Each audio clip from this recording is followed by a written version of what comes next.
Flagship Android 15 juta ini punya desain yang cakep. Kata yang bikin.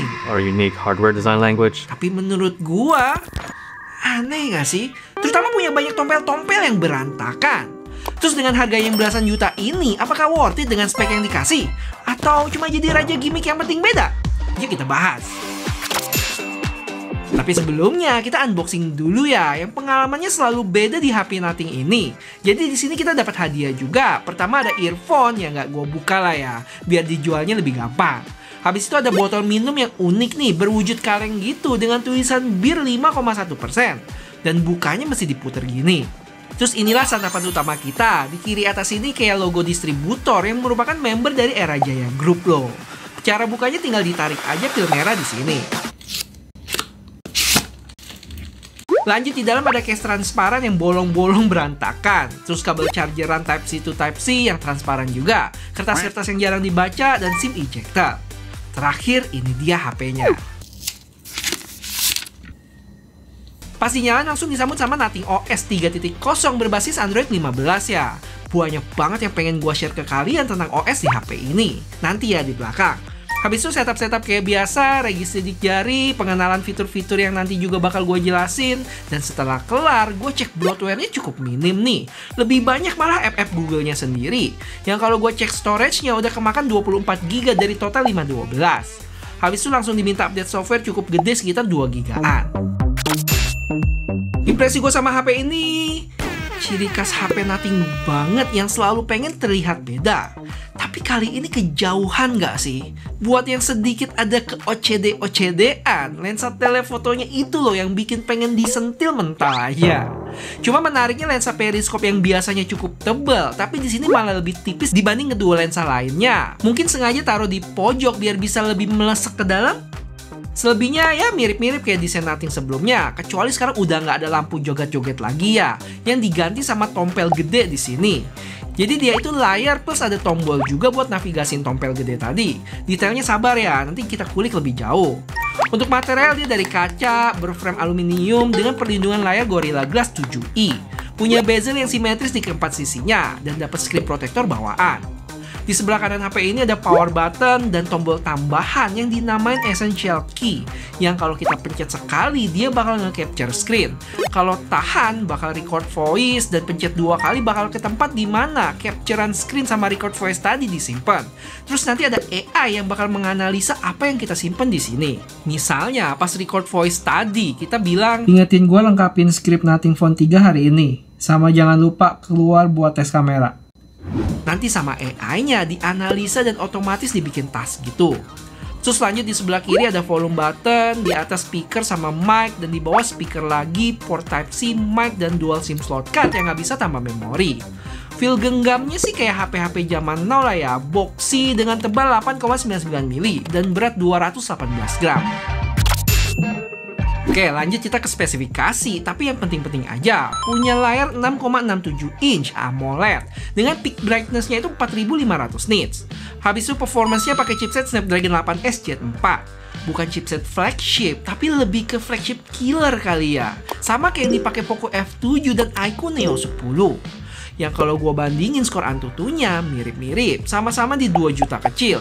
Paling tinggi iQOO hampir 2,1 juta. Terus kalau buat Geekbench juga mirip ya, di 2000-an single core dan 6000-an multi core. Dan Nothing punya skor yang paling tinggi di sini, walaupun beda tipis. Dan terakhir untuk 3D Mark, gue udah coba beberapa kali, sayangnya di tengah tes mati sendiri dan keluar warning error ya. Kayaknya emang kepanasan sih, sama kayak Poco F7 di beberapa tes sebelumnya. Untuk baterai punya kapasitas 5150 mAh dengan teknologi silicon battery. Tapi kayaknya nanggung gitu ya. Kenapa nggak dipolin ke 6000 sekalian aja? Yang support 65 watt fast charging, bisa wireless charging juga, dan lain-lain. Habis itu kalau buat kamera, rata semua ya. Punya resolusi 50 megapiksel. Mulai dari main, periskop, ultrawide, sampai selfie. Buat hasilnya sabar, nanti gue bawa HP ini keluar jalan-jalan. Terakhir buat spek lainnya udah 5G, support eSIM, IP68, dan dukungan OS update-nya cukup lama di 5 tahun Android dan 7 tahun security. Oke, sebelum kita ngomongin Nothing OS yang merupakan salah satu OS favorit gua, mari kita kepoin kamera HP ini. Yang mana untuk resolusi video dia bisa mentok sampai 4K 60, kamera depan dan kamera belakangnya juga sama ya. Untuk kualitas dalam kondisi normal gini, gue berasa agak kurang jernih nggak sih gambarnya? Kalau dapat pencahayaan yang pas, bakal bagus kayak gua shoot bocil ini. Kalau buat selfie-nya sama ya, kalau nggak backlight udah baik. Tapi kalau dibalik gini, background-nya cenderung putih. Walaupun nggak putih-putih banget, gedung-gedungnya masih cukup berbentuk. Terus gue juga penasaran gimana perpindahan lensanya mulus nggak ya? Secara kan emang penempatan lensanya berantakan. Kita cobain ya. Ini dari ultra wide ke 1. Masih standar lah ya, ultra wide ke 1. Nah sekarang kita coba ke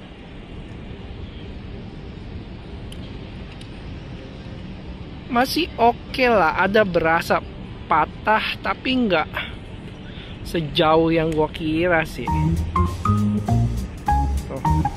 Cuma kalau ngomongin foto, gue suka sih sama hasilnya. Punya karakter warna yang saturasinya pas gitu, nggak yang menor tapi nggak yang pucet juga.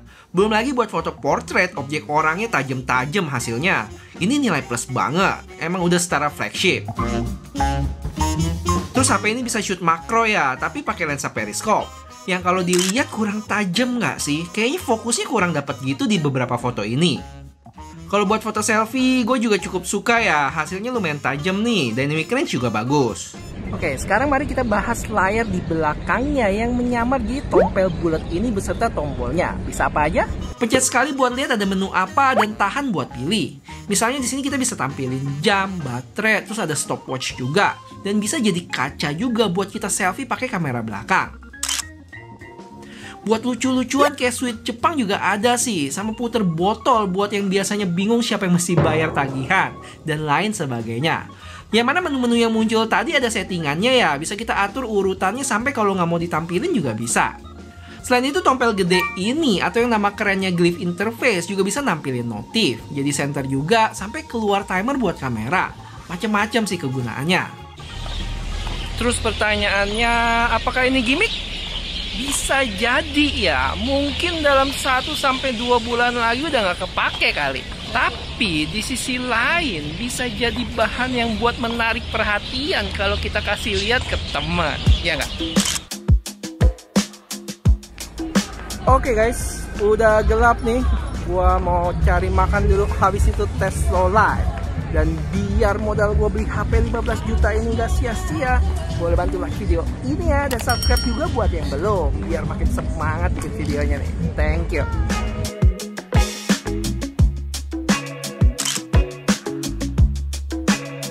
Untuk low light punya foto yang cakep-cakep. Ultra wide-nya sih ada sedikit penurunan ya, lebih ke soft gitu. Cuma untuk videonya lagi-lagi hal yang perlu dibenahi sama Nothing sih. Jitternya cukup berasa dan saat pindah ke lensa ultra wide lebih berasa lagi dan lebih gelap. Sama dengan selfie-nya juga nih, jitter berasa banget beserta noise-nya. Padahal nggak terlalu gelap juga ini kondisi. Oke, gue bisa bilang Nothing OS ini salah satu OS favorit sih. Ada beberapa hal yang gue rasain. Di sini tuh kayaknya mereka lebih fokus ke simplicity sama selalu tampil beda aja dari yang lain. Beberapa di antaranya bikin gue impress. Pertama untuk animasi buka lock screen-nya itu, dia bakal mulai dari sentuhan kita dari mana loh.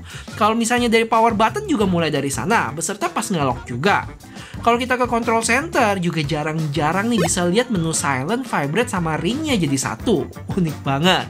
Untuk foldernya pun juga bisa di-customize macam-macam ya. Ada bulat, kotak, terus melingkar gini juga. Kalau mau dikasih icon juga bisa. Terus kalian perhatiin deh animasi pas di charge. Kayak ala-ala Matrix gitu gak? Happy banget sih gue pakainya. Untuk animasinya juga mulus kok. Cukup enteng dan gak berasa lag. Habis itu untuk simplicity-nya yang gue ketemu beberapa di antaranya di bagian kamera tadi. Buat beauty-nya itu nggak dibikin ribet ya. Misalnya kayak Xiaomi 15 yang gue baru review kemarin bisa ubah banyak sana-sini dengan skala 1 sampai 100. Tapi di Nothing OS cuma ada 3 pilihan retouching. Ada off, natural, sama strong. Cuma ini nggak tahu ya, emang sengaja dibikin simple atau emang susah aja bikin fitur serumit tadi. Habis itu kalau kita ke galeri juga cukup minimalis, nggak ada AI-an. Kalau mau fitur-fitur AI, sebenarnya mereka udah sediain Google Foto yang jauh lebih lengkap. Terus buat watermark, kan biasa orang taruh di kiri bawah ya. Dan ini dia di kiri atas sendiri dong. Dan nggak bisa diubah posisinya. Emang tampil beda sih. Terakhir dia ada fitur keren juga yang namanya Essential Search. Yang mana pencariannya bisa luas banget. Sampai ke konteks, setting, cari aplikasi, info penting. Bahkan bisa langsung ditanyain ke Gemini. Tapi untuk saat ini, fiturnya masih terbatas di negara tertentu aja. Kayak di US atau UK. Punya gue ini belum bisa sampai tanya ke Gemini tuh. Oke, jadi di Singapura HP ini punya dua warna ya, ada hitam dan putih. Untuk variannya cuma ada satu, yaitu 16 plus 512, seharga 15,2 juta. Yang dapat earphone sama botol minum tadi. Cukup wow banget ya, bukan buat mendingers nih. Karena ada beberapa bagian yang menurut gue bukan flagship banget. Paling jelas dari sisi chipset, dimana Snapdragon 8S Gen 4 yang dipakai Poco F7 atau iQOO Neo 10 itu ada di harga 6-7 jutaan. Sedangkan HP ini punya harga 2 kali lipatnya. Habis itu buat perlindungan layar juga masih Gorilla Glass 7i yang biasa dipakai HP mid-range. Terus buat baterai pun walaupun udah silicon carbon tapi masih di 5000 mAh kecil. Harusnya minimal bisa ke 6000 nggak sih? Untuk kameranya udah termasuk baik, tapi nggak spesial juga sih buat gua, apalagi untuk kelas flagship. Overall, jualan utama HP ini menurut gua sih dari sisi desain sama OS-nya ya, yang emang no debat paling menonjol di sini. Terus terlepas desainnya terlalu offside atau enggak, gue tetap mengapresiasi buat Nothing yang pengen kasih sesuatu yang beda dan bosen dengan desain HP yang gitu-gitu aja. BTW kalau kalian minat sama HP ini dan bingung gimana cara dapetinnya, bisa toel jasip rekomendasi gua sg.chipshop ya. Cuman inget, karena ini HP dikirim dari Singapura, harganya pasti lebih tinggi karena mesti bayar ongkir dan pajak supaya emailnya bisa aktif pakai di Indonesia.